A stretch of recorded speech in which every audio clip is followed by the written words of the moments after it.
part 3 of the daily. Oh yeah, it's time to wrap it up with a little chat about Bomber, Star Tales Bomber, doing all sorts of fun things that basically involve sitting on our ass and building units and then attacking when they're fully upgraded.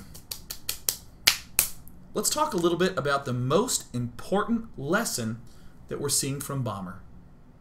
No matter what opening you want to do, whether you want to do some attacking and then pull back in macro, maybe stay passive and then pull back in macro, we are defending ourselves with Marines and siege tanks while we get our upgrades. That is super critically important because not only are these Marines and siege tanks going to be good for defense, but later, when we decide to attack, we can use them in the attack. Hellions and Banshees do not really strengthen a big attack very much, so they actually take away from this kind of push. What we're going to see here in part 3 is we're going to see Bomber do a different opening that still transitions back to the same pulled back passive play. This is also against Violet from the Lone Star Clash, also on Ohana. Play, damn you. Alright, this build that Bomber's going to do is frickin' wacky. I've seen him do it a lot. It has a ridiculously low success rate. I mean, this is actually kind of funny.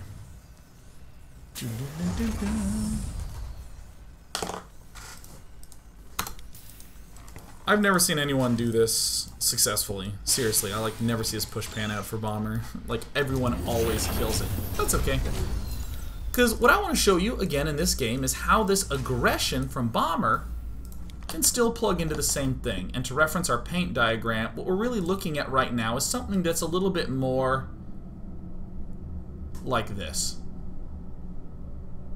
We're doing some attacking. We're still trying to come with this huge swing up, but the big thing is this little spike here in the middle.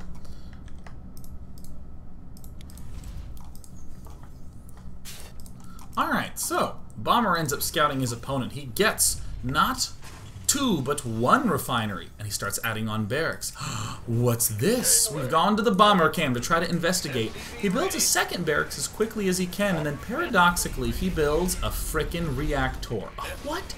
A reactor? Whoa! Ermagerd. Complete. Bomber now building himself another factory, churning out those Marines 4 at a time like a nutcase. A tech lab goes down on this barracks, and what will it build? Could it be combat shield? Is he doing this with all one gas? He is. Oh my god, Bomber's off his rocker.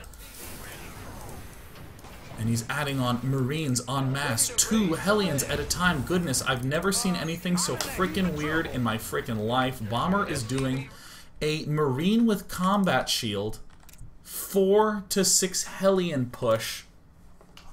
What? But I want to note that despite how weird and funky and unusual everything is that we're seeing right now, still think, how would this transition back into what we saw before? Most importantly, we're missing a command center, 2 engineering bays, and tanks. We need a 3rd base, we need the upgrades, and we need tanks. Believe it or not, when this attack happens, we just build the command center and get the 2 engineering bays and the tanks, and then we just pull back and do the same thing again.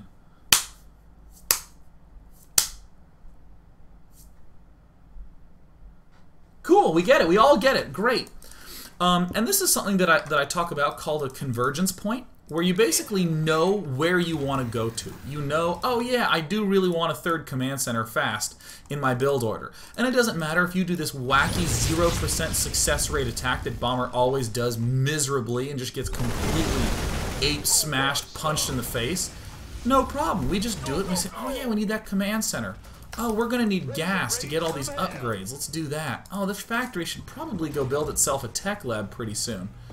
No, we're gonna still build Hellions. Okay, now watch this attack. It feels pretty sweet, right?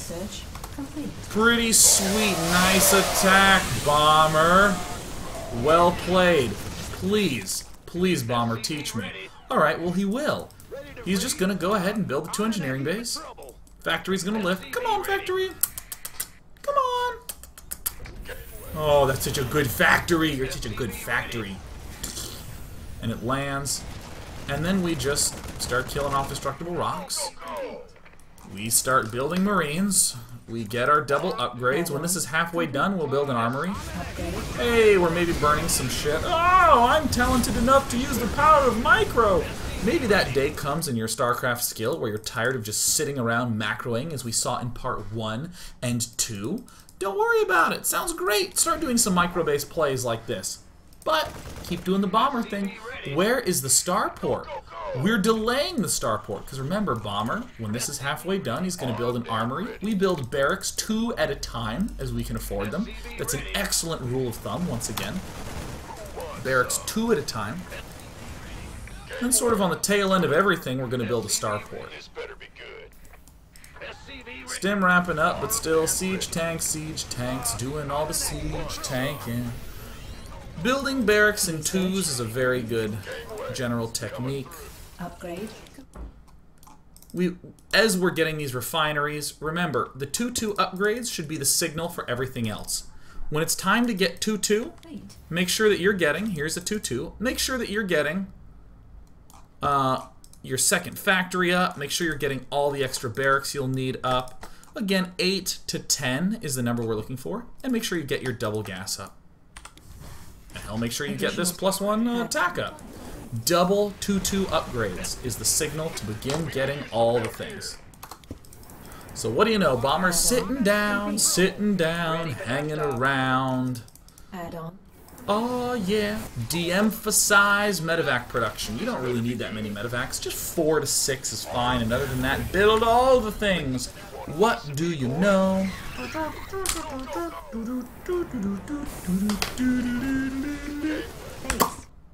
What are we seeing out of Bomber?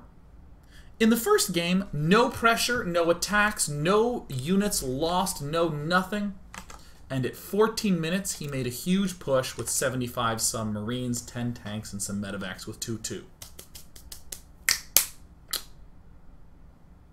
If you want to do an early attack, if you want to apply a little pressure, like we saw Bomber do, still, he can get right back on course, and at 15 minutes, a mere minute later, he still has 75 Marines, slightly fewer tanks, he has 6, same amount of medevacs, and all the other upgrades are about to be done. Actually, hilariously, watch this, if I just pause and unpause for just a second more. Oh, there's Marines dying over here, never mind. I thought the Marine count was going to spike up to like 80-some, and then I was like, oh shit, it can't do that! His things are dying! Yeah. Upgrade complete.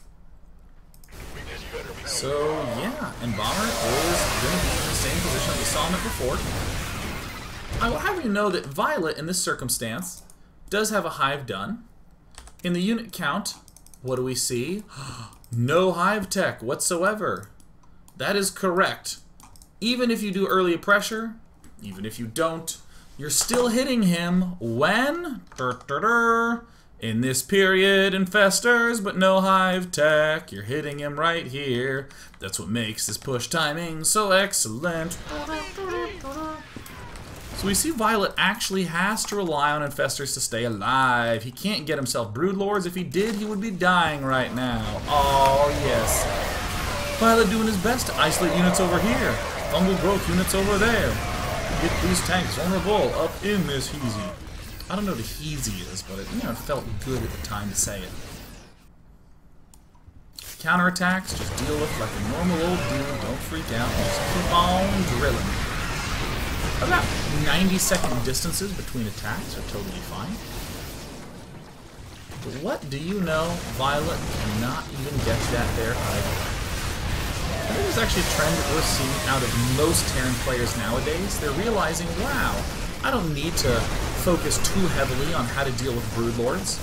What I really need is Marines, tanks, and marauders in bigger numbers earlier on. So that way I can do these types of pushes and prevent them from ever getting broodlords in the first place. Oh, yes.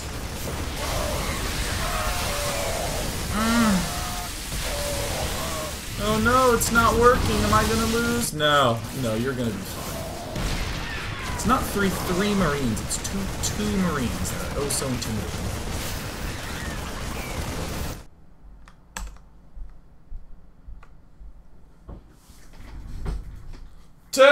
on! Tearing power! So let's go ahead and take some questions. Please go ahead and type in questions.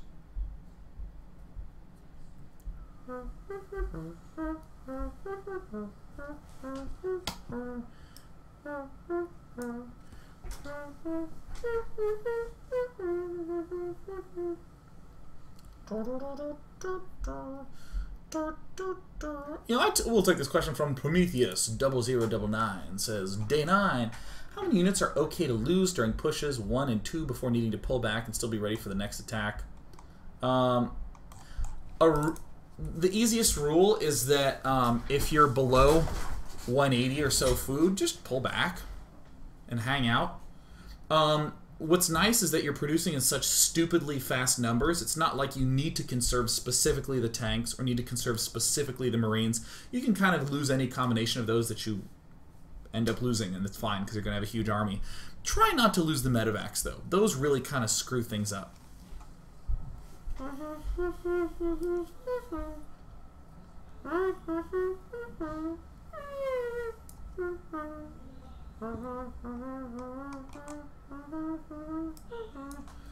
So, Varion says, Day 9, do you feel that early aggression from Zerg is the only way to slow this down?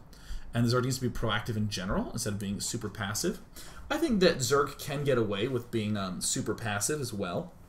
Bomber has lost with this build. Again, it's not a solve-all, end-all for the matchup, but you can just defend it with very, very slow tech adjustments, just like adding on a lot of Zerglings and Festers and a couple Ultralists and getting more Ultralists and Lings in there and more Ultraling and getting more bases and putting some Spines and getting 5 gas, starting to get some Corruptors, just working your way up from there. So I would say that if you are going to be aggressive against it, Mutalisks are great, other early pushes. I've seen Life do some really crazy things with Zerglings, but I probably wouldn't be expending gas to do this. The biggest thing that this push struggles with in hilarious reality is creep spread. Creep spread, you're gonna have a lot of trouble with this because engaging on creep sucks. A player who's going creep, Zergling, and Fester decimates this. Scarlet just destroyed Bomber when Bomber did these styles of play. And again, I'm not trying to argue that this is the perfect build, but if your opponent does these 3 things, oh, you're dead. You have to be, in addition to having good creep spread, you have to also be Scarlet to win in that situation, which is, which I think there's a non-zero number of people for whom that is true, but it's still small. So, yeah, I would say that the big thing for Zerg is to also be equally corner-cutty. To take, normally when you build your extra macro hatch, you should build that instead at an expansion. And make sure that you build an extra macro hatch behind that and rely more heavily on Zerglings and Infestors and that sort of thing than on teching up too quickly to the Ultraliske.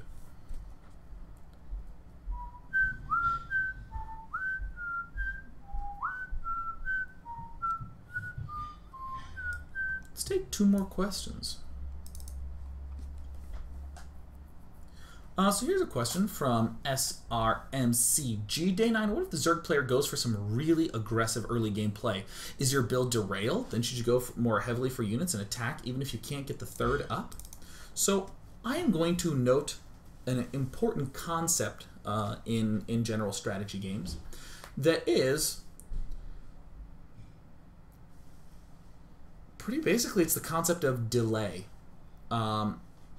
This timing push works because we are hitting him right when he's at Infestors but no Hive Tech. That's really why this push works. Generally, this happens between 13 and 16 minutes. We saw it happen at 14 for Bomber. If he's going really aggressive Mutalisk, or really aggressive Speed Roaches, or just aggressive Ling and Festering, sure, you lose a lot of units, which means you can't do your push sometimes until 17, 18 minutes. But that's actually okay, because all the gas he spent on Mutas harassing you, and on Infestors and Roaches trying to deal damage to you, that has delayed him equally much. So with this build, if you're really getting pressured, wait until 2-2, then say, am I really close to maxed? And if the answer is yes, go attack. And if the answer is no, try to get maxed, start some more upgrades, and then when you get maxed, go! And it's that straightforward. So this is what makes a lot of attack timings work out nicely, is that you just need to know, I attack when I'm at 2-2 and I'm max. And then you just do that, and it works out fantastically, even if you've almost died throughout the game.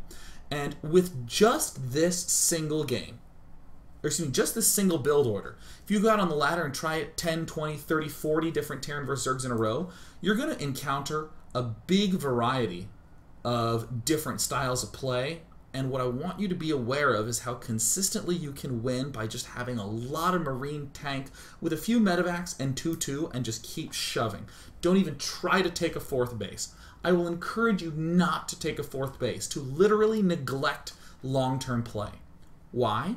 So you can develop comfort with this 3-base all-in style and work within a much smaller box. Obviously, you will eventually want to take a 4th, but totally get rid of it. You can almost think of it as, imagine if you had a buddy who had never played StarCraft 2 before, and you wanted to play Terran. You would say, okay, don't worry about battle cruisers or ghosts or ravens or Vikings. Don't even worry about any of the spellcasters or any of that stuff.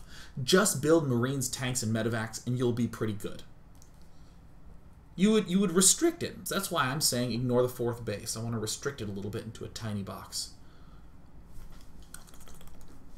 I'm done! Tomorrow I wake up and do Zion Squid with Nesty, Delphi, Violet, and Thorzane all in a group together. Boo-up! Once again, head on over to day9.tv to get your very own polo. It's so sexy. Day9.tv. Get your Christmas shopping on. Ooh, oh, oh, oh, oh,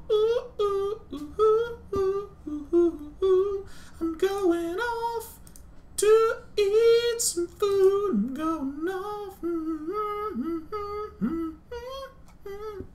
Gonna get me some food and it will be quite good. Oh, oh, oh, oh, oh, oh, oh.